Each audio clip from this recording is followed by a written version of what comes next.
মা বাপিকে খেতে দিয়ে দিচ্ছ? দিয়ে দাও। আজ আমাদের সরস্বতী পুজোর সকালবেলার যে লাঞ্চ সেটা আপনাদের সাথে শেয়ার করছি। খিচুড়ি হয়েছে আজকে।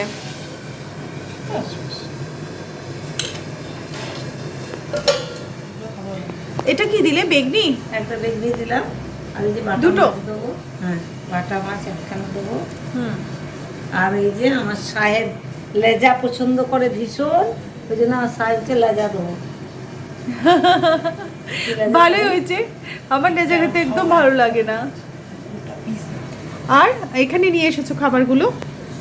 চাটনি হয়েছে, আর এটা পালং শাকের তরকারি, আর আলু ভাতে। হ্যাঁ, বাপি আলু ভাতে নেবে না? না আমি অত আলু খেতে পারি না। আলু ভাজা, গোল আলু ভাজা। আর কোড়া হয়েছে একটা করে টাটকা বাটা। না না, বাটা খাবো না, বাটা রাখো।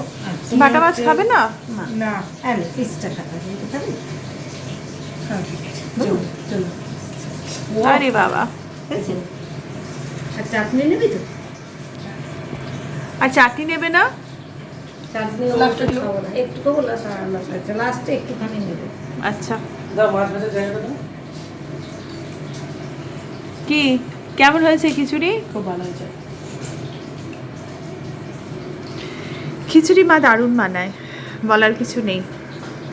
মামা এবার আমরাও খেতে বসে যাই। হ্যাঁ, 3টে বাজে খেতে বসে যাই। চলো। এই ছিল আমাদের লাঞ্চের মেনু।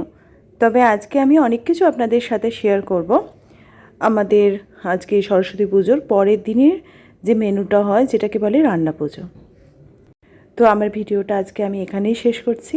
ভালো থাকবেন, সুস্থ